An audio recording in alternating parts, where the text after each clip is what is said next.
Bienvenue à tous, ça n'était pas franchement une surprise, mais c'est officiel. Cyril Ramaphosa, le président nouvellement élu du Congrès national africain, le parti au pouvoir en Afrique du Sud, soutient le Polisario. Il l'a annoncé ce samedi dans un discours anniversaire du parti, un parti aujourd'hui menacé par une scission. Alors doit-on craindre un retour en arrière après la poignée de main entre le roi Mohamed VI et Jacob Zuma en novembre dernier? Prudence, Cyril Ramaphosa n'est pas encore président. Les présidentielles ont lieu l'année prochaine, même si un projet de destitution de Jacob Zuma est en cours. Alors doit-on s'inquiéter? Oui ou non? Quel avenir dans la relation entre Rabat et Pretoria?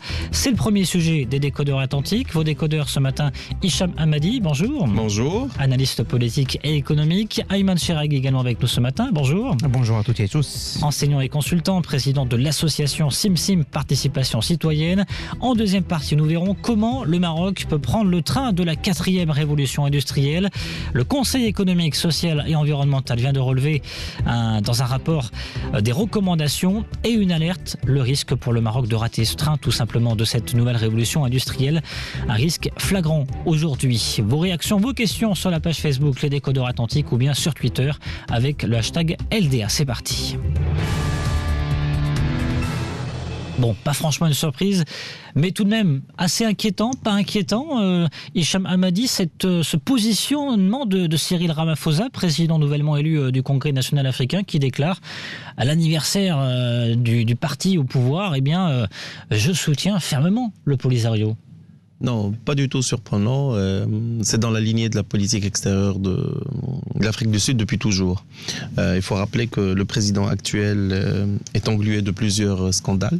Il a même été condamné par la Cour constitutionnelle à rembourser des frais qu'il avait dépensés, qu'il a puisé dans les caisses pour... rénover sa villa, sa résidence secondaire. Donc il a dû rembourser à peu près 500 000, un peu moins de 500 000 euros. Et donc l'actuel patron du parti n'a pas de choix que de prendre de la distance par rapport à tout ce que disait Zuma et donc réellement aller à l'encontre des dernières avancées. Il a raison. En termes politiques, il faut qu'il se rapproche de sa base, il faut qu'il se rapproche des cercles du parti et rester sur les fondamentaux, leurs fondamentaux qui sont de s'attacher à la souveraineté, à s'attacher, on va dire, à la détermination des peuples, à l'autodétermination. Donc oui, ce n'est pas une surprise. Et en plus, c'est dans la lignée historique de l'ANC. Donc c'est à peu près normal. Maintenant, cela dénote d'une chose, c'est que le Maroc n'est pas réellement présent dans ce pays. Nous ne sommes pas présents, nous ne faisons pas notre travail de lobbying, nous ne faisons pas notre travail de présentation de l'histoire de la géographie, parce que c'est des gens qui sont importants dans leur zone d'influence, et au-delà de ça, ils n'y connaissent rien. Ils ont beaucoup de problèmes en interne, donc il ne va pas faire l'effort d'aller changer une position par rapport à un pays qui est lointain, par rapport à un pays où l'interférence économique est faible, où il n'y a pas d'enjeu économique. Donc en gros, il va rester sur la même lignée, il va s'attacher et il va aller concentrer l'effort sur tout ce qui est interne et pour la résorption du chômage, pour faire en sorte à ce que l'économie puisse rayonner, travailler sur les inégalités sociales. Donc ce n'est pas une surprise, ça continuera de la même manière. Maintenant, nous, la seule surprise, c'est que nous, on n'a pas été présents. Bon, il faudra qu'on travaille sur le lobbying, on verra ça plus tard, bien évidemment. Vous l'avez rappelé, le contexte, Hicham Hamadi, un contexte d'un parti au pouvoir qui est englué donc, dans ces affaires de scandale du président Jacob Zuma, dont une procédure de destitution est en cours, Cour de cassation qui a effectivement prononcé, vous l'avez rappelé, ce verdict, et puis le Parlement qui donc commence à entamer cette procédure de destitution. Ayman Cheraghi, Cyril Ramaphosa, il faut rappeler qu'il a été élu tout récemment, le 18 décembre dernier, et très très légèrement vis-à-vis de la femme de Jacob Zuma, justement, Nkosazana Dlamini Zuma. Absolument, c'est un écart très très faible, je pense à quelques 300 voix d'écart à peu près. 2446 voix pour Cyril Ramaphosa et 2161 exactement pour Nkosazana Dlamini Zuma. J'imagine que c'est un faible écart qui l'oblige à être prudent à l'intérieur du parti et en attendant de succéder à Monsieur Zuma à la tête du pays. L'ANC est une machine partisane très grande, très lourde, quand même un parti qui fête son 106e anniversaire, c'est pas rien. Le parti le plus ancien au Maroc, on parle de 1943-42, c'est pas le même héritage politique. Sûrement à l'intérieur, il y a des organisations parallèles qui sont très conséquentes et même internationalement connues, comme par exemple la Commission des relations internationales, également sa structure de jeunesse qui est très forte. Donc, il ne va pas trop s'écarter de la ligne déjà tracée par les groupes influents au sein du parti, et il faut contextualiser ses propos parce que c'est une grande réunion. Nous sommes là pour fêter l'anniversaire du parti. C'est un moment de... Les gâteaux, les bougies sont sortis. Absolument, c'est un moment de recueil, c'est un moment de revenir sur les gloires du passé, sur les réalisations des ancêtres, etc. Et il fallait qu'il montre qu'il sera l'homme qui va souder ce parti fragmenté et très divisé en interne. Récemment, suite d'ailleurs à ce qui se passe avec le président Jacob Zuma. Il ne pouvait pas passer à côté, tout simplement. Il fallait qu'il rassure les bases de la gauche de l'ANC. Absolument, parce que l'année prochaine, c'est l'année des élections présidentielles pour lui, et le soutien du parti et toutes ses composantes est une donnée extrêmement importante. Et du coup, il ne peut pas risquer une position ou bien une déclaration qui risque de semer des doutes autour de sa personne en tant que candidat numéro 1 du parti dans les élections présidentielles. Ouais, c'est le favori, Cyril Ramaphosa, pour l'instant dans ces élections présidentielles. Bon, on est encore loin, c'est 2019, mais quoi que ça approche, on est déjà en janvier 2018. Hicham Hamadi. On peut prédire avec très peu de risques qui sera le prochain président, parce que actuellement ils ont quelque chose comme 62%, 63% au niveau du Parlement. Et effectivement, ils ont perdu beaucoup de villes au niveau des élections locales, mais sur les parlementaires, en mon sens, c'est le prochain président. Il faut pas, enfin, la position du parti est historique. Il faut pas oublier que l'Afrique du Sud est rattachée à l'autodétermination des peuples. Il faut toujours rappeler leur position par rapport à la Syrie, leur position par rapport à la Palestine. Donc c'est des gens qui sont fondamentalement, ils prennent cette position. Donc ce n'est pas contre le Maroc. Ce n'est pas cette vision, c'est simplement ils ont vécu, leur histoire est très entachée de sang, ils ont vécu des choses dans leur chair, et ils ont décidé que cette lignée depuis toujours. Donc il ne va pas sortir des rangs, il va rester sur ses rangs et il va rester sur cette position. Par contre, il y a un élément fondamental qui fait qu'il y a une grande différence entre lui et Zuma. C'est que c'est quelqu'un, à la veille de l'abolition de l'apartheid, qui est parti faire des affaires. Et donc c'est quelqu'un qui a fait son argent au niveau du privé. Et donc il a gagné de l'argent, il baigne dans l'économie. Et il est à peu près plus pragmatique que d'autres personnalités qui sont politiques. Charge à nous, comme avec on va dire l'élan qu'on a pris au niveau de l'Afrique, avec une lancée pragmatique, économique, des partenariats économiques, il comprend cela. Donc charge à nous à mettre cela en exergue, charge à nous de renforcer notre position au niveau de l'Afrique. On n'est pas présent réellement, les échanges sont très faibles, il n'y a rien du tout qui se passe. Donc charge à nous d'aller démontrer d'une manière pragmatique qu'il a intérêt à travailler avec le Maroc. Passer par la diplomatie économique.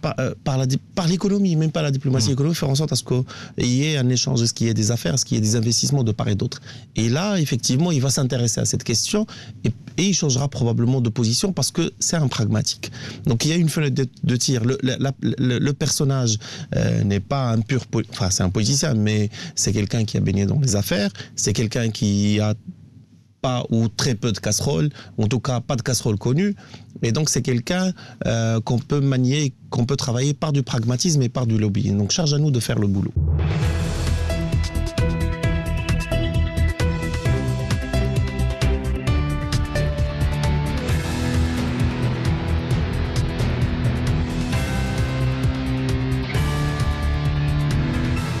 La suite des décodeurs atlantiques ce matin, toujours avec Ayman Cheraghi. Rebonjour. Rebonjour. enseignant et consultant, président de l'association SimSim Participation Citoyenne. Hicham Hamadi également avec nous ce matin. Rebonjour. Bonjour Landry. Analyste politique et économique. Maroc, Afrique du Sud, va-t-on vers un retour en arrière? C'est la question qu'on se pose ce matin, puisque Cyril Ramaphosa, le président nouvellement élu du CNA, le Congrès national africain, le parti au pouvoir en Afrique du Sud, a annoncé soutenir le Polisario lors du 106e anniversaire de ce parti. C'était samedi dernier. Discours donc historique et forcément alignement vis-à-vis de la position historique du parti politique, c'est ce qu'on disait en première partie d'émission. Hicham Hamadi, vous soulignez que peut-être que Cyril Ramaphosa pourrait, en tout cas, sans bouger peut-être sur sa ligne de position de politique politicienne vis-à-vis du Polisario, entamer un tournant vis-à-vis du Maroc, au moins du point de vue économique, puisqu'il a été homme d'affaires, vous le rappelez tout à l'heure. Ayman Charaghi, ça peut être un angle d'attaque effectivement pour Cyril Ramaphosa s'il est élu président l'année prochaine en 2019 ? Je pense que les positions partisanes sont très différentes des positions présidentielles. Lorsque l'on représente son parti, on n'adopte pas forcément les mêmes positions que lorsqu'on représente son pays. Et ces propos seront à nuancer l'année prochaine en 2019, si jamais il y a de fortes chances que cela arrive, qu'il soit élu président de l'Afrique du Sud. Maintenant, la position du gouvernement et la position du parti sont deux choses totalement différentes. N'oublions pas que suite à la fameuse rencontre en marge des travaux du sommet de l'Union africaine et de l'Union européenne à Abidjan, en fin novembre dernier, la rencontre entre le roi Mohamed VI et le président Jacob Zuma a donné un nouvel élan diplomatique, des relations diplomatiques entre les pays.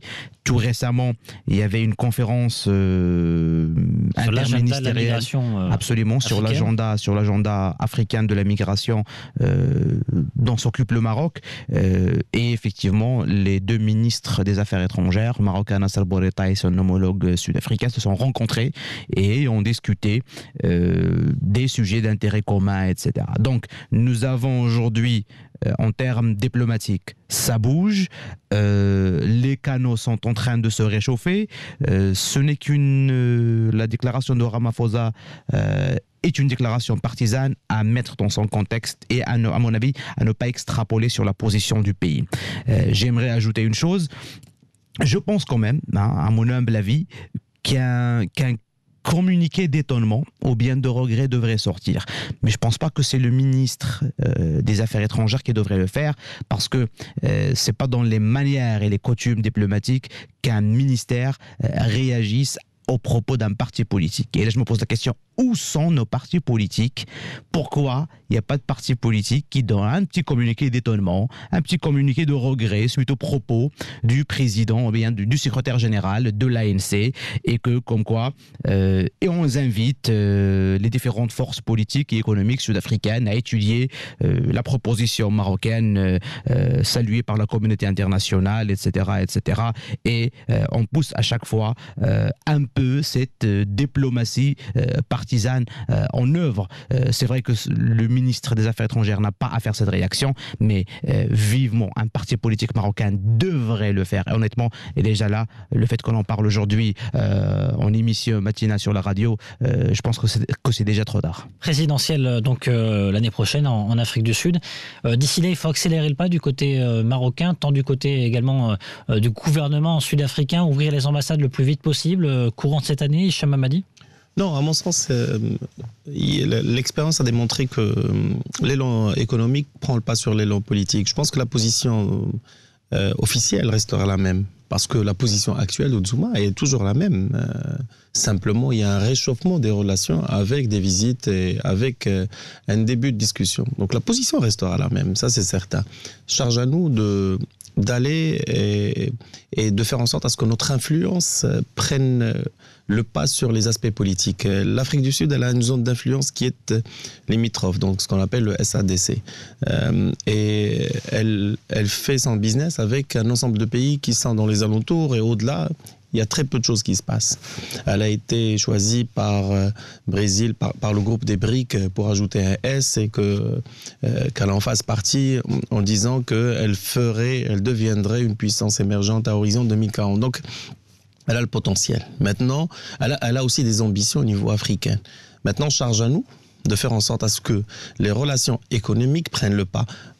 On a fait des choses extraordinaires sur lesquelles le parti de l'ANC et le gouvernement sud-africain devrait, on va dire, devrait apprécier, notamment sur l'aspect de la migration. Ils ont vécu, comme je disais tout à l'heure, un apartheid, et donc c'est des sujets sur lesquels ils ont une sensibilité. Donc charge à nous d'aller expliquer cela.